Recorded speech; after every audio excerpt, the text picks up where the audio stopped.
at the northern edge of Barranquilla, Colombia. The city meets a wetland called the Ciénaga de Mallorquín. Fresh water from the Magdalena River approaches salt water from the Caribbean Sea. Mangroves grow between them. Fish reproduce there. Birds arrive from across the region. For generations, people have depended on this landscape for food, wood, protection from flooding, and a place within the natural life of the coast. This is not empty land waiting to become useful. It was already working. The wetland stored water. It softened the force of storms. It supported fishing. Its roots held the shoreline together. Its living systems filtered, fed, sheltered, and protected the city long before the city formally recognized those services. But cities often have difficulty seeing work that does not look like construction. A wetland can appear undeveloped because its infrastructure is alive. Its walls are roots. Its reservoirs are soil and shallow water. Its maintenance workers are plants, bacteria, fungi, fish, birds, tides, and people whose knowledge has accumulated through generations. When that work is not recognized, the landscape becomes easy to treat as leftover space. Waste enters the water. Buildings move closer. Natural flows are interrupted. Mangroves disappear. Fish become less abundant. People lose access to livelihoods that once connected them to the wetland. Eventually, the city begins to experience the landscape not as protection, but as pollution.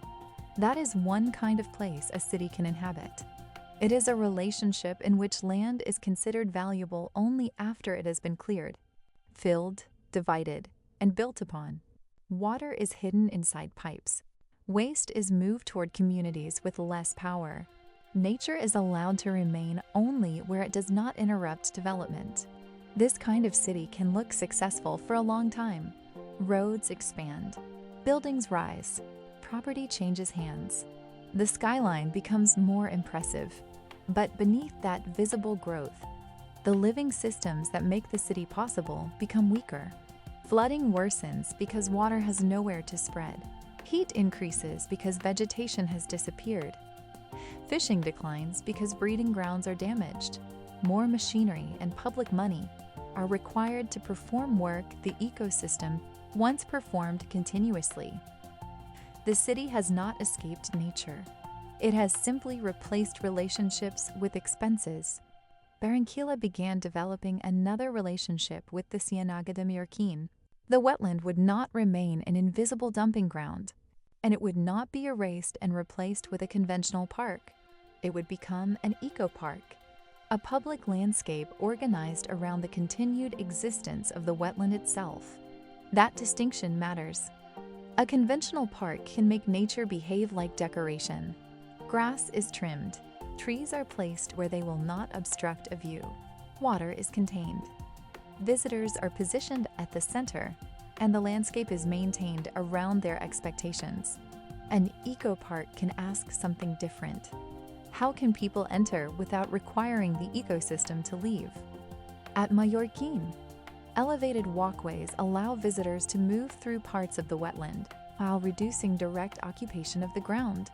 Observation platforms create places to pause without turning every part of the landscape into a gathering area. Some spaces support families and recreation. Others emphasize contemplation, birdwatching, education, and the quieter rhythms of the mangroves. The pathways are not only routes through a park. Together, they form a living boundary between Barranquilla and the wetland. A hard boundary might use a wall to divide the city from nature. No one enters, but no relationship develops. An unprotected boundary might allow construction to continue moving outward until the ecosystem is fragmented. The ecopark attempts to hold a more careful position between those conditions. The city can approach the wetland. People can see it, learn from it, and benefit from its presence.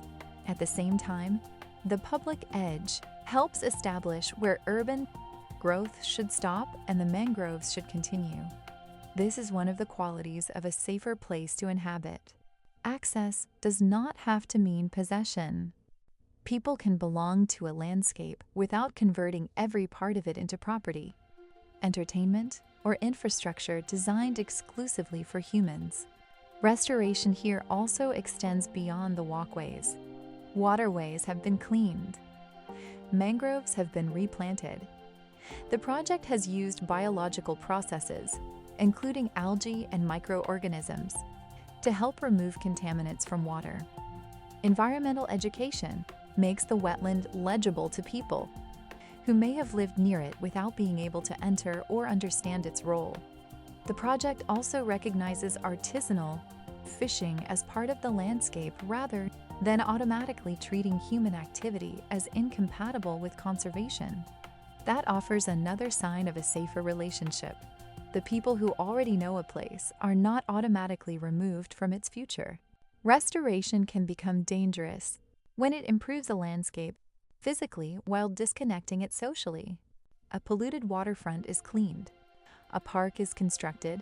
Tourism arrives. Property values rise. The people who endured the pollution and maintained relationships with the land are then priced out, restricted, or treated as remnants of the place's undesirable past. The water becomes cleaner, but belonging becomes narrower. That is not complete restoration. A landscape is not healed if its recovery requires forgetting the people who carried its memory. Mallorquín offers a different direction. Even if the work remains unfinished and must continue to be judged by what happens over time. Local heritage, fishing, environmental education, tourism, employment, public access, and ecological recovery are being asked to exist within the same territory. Not every interest will align automatically. More visitors can create more pressure. Tourism can support livelihoods or replace them. Public access can create environmental awareness or produce new disturbance. A boundary can protect a wetland, or it can become the first step toward packaging the wetland as a product. The word eco does not settle these questions. The structure of the relationship does. When looking at another project, ask, was the ecosystem treated as the foundation or merely as the visual theme? Can water still move according to its natural cycles? Can animals feed, reproduce, and migrate without every route passing through human activity? Does public access concentrate movement in places the ecosystem can tolerate? Are local communities participants in the future of the landscape, or obstacles being managed around it? Does the project prevent further destruction, or simply beautify the edge of destruction? Who receives the new employment? Who gains access? Who may eventually be displaced?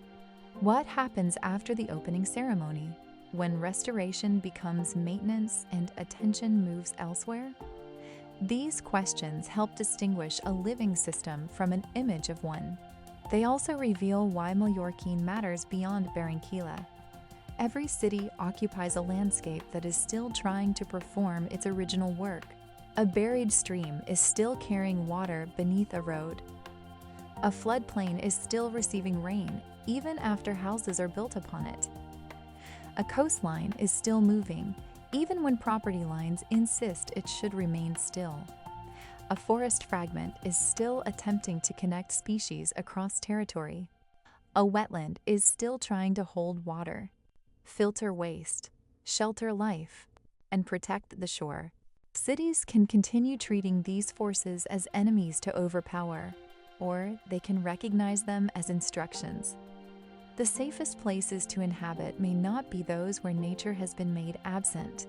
They may be the places where human systems are designed to remain in conversation with living ones. That conversation does not require the city to disappear. It changes what the city considers intelligence. A mangrove becomes coastal infrastructure. A fisherman becomes a holder of environmental knowledge. A walkway becomes a boundary against uncontrolled growth. A birdwatching platform becomes a classroom.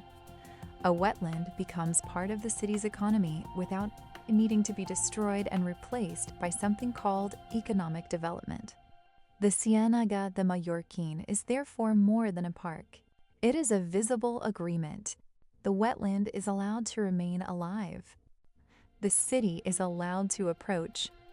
People are invited to enter, but not to occupy everything. Nature is not placed outside the city as scenery. It becomes part of how the city understands its own survival. This is one possible place to inhabit. When searching for others, look for cities that do not simply add greenery to the structures that cause the damage. Look for places that restore the underlying relationship. Look for water that has been given room. Look for boundaries that protect without completely separating. Look for pathways that guide human movement instead of allowing it to spread everywhere. Look for communities whose knowledge remains present after investment arrives. Look for landscapes that are still permitted to change, grow, migrate, flood, reproduce, and surprise us. A healthy city is not a city that has conquered its environment. It is a city that can recognize where it is standing. Barranquilla is standing beside a wetland, between a river and a sea. And at Mallorquín, it is beginning to learn how to stand there without requiring the wetland to disappear.